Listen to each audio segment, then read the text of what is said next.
Hi hello welcome to టీవీ24. Bhogapuram airport ఆంధ్రప్రదేశ్లోనే largest airport అని చెప్పాలి.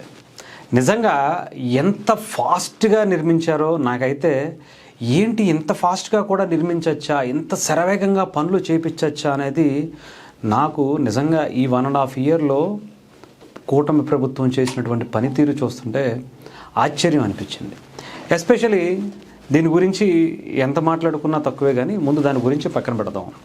వైఎస్ఆర్సీపీ యాజ్ యూజువల్లీ జగన్మోహన్ రెడ్డి గారు and Paytm batch, YSRCP official media నుంచి సోషల్ మీడియా అందరూ కూడా క్రెడిట్ చోరీ అని చెప్పి మళ్ళీ మొదలెట్టారు. అసలు ఏమాత్రమైన నాకు తెలిసి అసలు సిగ్గు, శరం, మానం, అభిమానం అసలు అరే దీని గురించి మనం దొరికిపోతామేమో అనుకునేటువంటిది ఏమీ కనిపించట్లేదేమో నాకు అర్థం అవట్లేదు.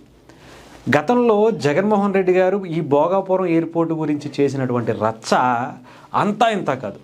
2014లోనే ఈ అంతర్జాతీయ ఎయిర్పోర్ట్ కోసం అంకురార్పణ చేసింది అప్పటి కూటమి ప్రభుత్వం చంద్రబాబు నాయుడు గారి హయాంలో. ఆ టైంలో అసలు ఎక్కడ పడితే అక్కడ ఏ మీటింగ్కి పడితే ఆ మీటింగ్కి ఉత్తరాంధ్రలో వెళ్ళిన ప్రతి చోట కూడా ఇదే నామస్మరణ. భోగాపురం ఎయిర్పోర్టు అసలు మనకు అవసరమా, పక్కనే ఈ ఎయిర్పోర్ట్ ఉంది, ఆ పక్కన ఆ ఎయిర్పోర్ట్ ఉంది, మనకు అసలు ఏంటి, మనకు అసలు ఎందుకు ఈ ఎయిర్పోర్టు అని చెప్పుకుంటున్నాయి. ఆఖరికి 2019 నుంచి 24 వరకు ప్రభుత్వం అధికారంలోకి వచ్చిన తర్వాత ఏది వైఎస్ఆర్సీపీ జగన్మోహన్ రెడ్డి గారు సీఎం అయిన తర్వాత అసలు చేసినటువంటి కొన్ని పనులు కూడా పక్కకి నెట్టేసి దాన్ని మేము ఆపిచ్చేస్తాం, ఇంకా స్టార్ట్ అవ్వదు అని చెప్పి ఊదరగొట్టేశారు. అసలు ఆ సమస్య లేదు. అంతర్జాతీయ ఎయిర్పోర్టు భోగాపురం ఎయిర్పోర్ట్ అనేది ఇంకా అక్కడతో నాశనం అయిపోయింది, కంప్లీట్ ఇంకా అసలు క్లోజ్ అయిపోయింది, ఆ చాప్టర్ క్లోజ్ అన్నట్టుగానే మాట్లాడారు. సరే అంతా అయిపోయింది, మళ్ళీ కూటమి ప్రభుత్వం వచ్చింది. అసలు 1.5 ఇయర్లో ఎస్పెషల్లీ అన్నీ చెప్పాలంటే ఇప్పుడున్నటువంటి ప్రభుత్వంలో, కూటమి ప్రభుత్వంలో మన రామ్మోహన్ నాయుడు గారు ఏవియేషన్కి సంబంధించినటువంటి కేంద్ర మంత్రిగా అయిన తర్వాత ఇది ఇంకా ఎక్కువగా అవకాశాలు వచ్చినాయని చెప్పాలి, ఎక్కువగా పాసిబిలిటీస్ వాళ్ళు తీసుకున్నారని చెప్పాలి. నిజంగా అది ఒక అదృష్టంగా చెప్పాలి. ఆయన ఏవియేషన్కి సంబంధించినటువంటి మంత్రిగా, కేంద్ర మంత్రిగా ఉండటం ఈ భోగాపురం పాలిట వరంగా మారిందని చెప్పాలి.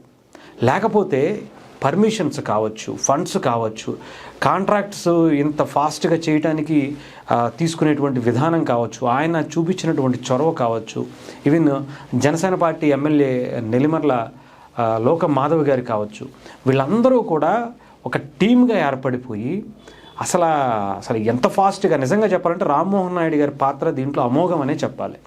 చంద్రబాబు నాయుడు గారు ఎంత అయితే దీన్ని మనం పూర్తి చేసి కూటమి ప్రభుత్వం 2.5 సంవత్సరాల్లోనే, అంటే మొదటి 2.5 సంవత్సరాల్లోనే మనం ఇది రన్ చేసేయాలి అనేటువంటి సంకల్పంతో వచ్చారు.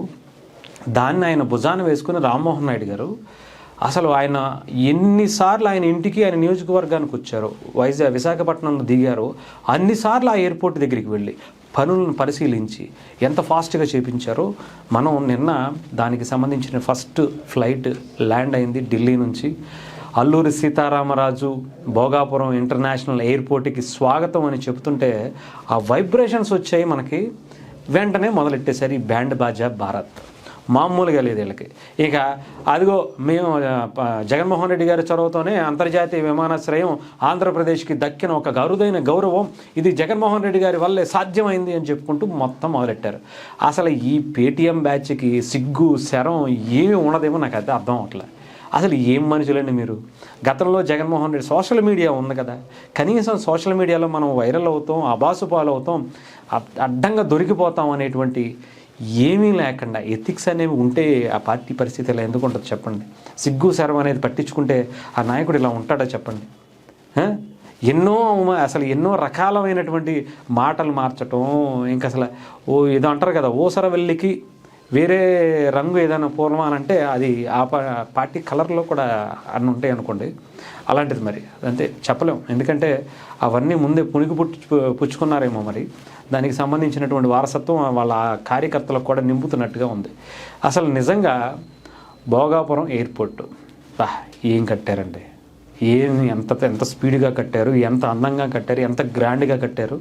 నిజంగా ఇంకొక 6 నెలల్లో చూడండి, ఇప్పటి వరకు 2 తెలుగు రాష్ట్రాల్లో హైదరాబాద్ శంషాబాద్ ఎయిర్పోర్ట్ని చాలా గొప్పగా చూసుకునేవాళ్ళం. కానీ దానికి మించిన ఎయిర్పోర్టు ఆంధ్రప్రదేశ్లో కడుతున్నారు అంటే ఈవెన్ పిచ్చెక్కిపోయింది. ఏదేమైనా కానీ చంద్రబాబు నాయుడు గారు అనండి, ఆయన విజనరీ, ఆయన స్పీడు, ఆయన టెక్నాలజీ, ఆయన మంత్రులు, ఆయన టీము, ఆయన వ్యవహారమే వేరండి. ఆయన కొట్టేవాడే లేడు అంతే. ఇంత ఫాస్ట్గా చేయటంలో ఎయిర్పోర్ట్ని ఇంత ఈజీగా ఇంత ఫాస్ట్గా చేసినాడు. అమరావతిని ఆయన ఏ రకంగా పరుగులు పెట్టిస్తున్నాడో చూస్తుంటేనే అర్థమవుతుంది. చెప్తున్నాను కదా, ఐకాన్ టవర్స్ కావచ్చు, అసెంబ్లీ కావచ్చు, సెక్రటేరియట్ కావచ్చు, పిచ్చెక్కిపోద్ది. ఇది శాంపుల్ మాత్రమే. దీన్ని చూడండి ఎంత ఫాస్ట్గా చేశారో, దాన్ని అంతకు మించి ఫాస్ట్గా చేయడానికి సిద్ధంగా ఉన్నారు. ఏదేమైనా కూటమి, చంద్రబాబు నాయుడు గారు, లోకేష్ గారు, పవన్ కళ్యాణ్ గారు, ఎస్పెషల్లీ రామ్మోహన్ నాయుడు గారు, హ్యాట్స్ ఆఫ్ అండి మీకు.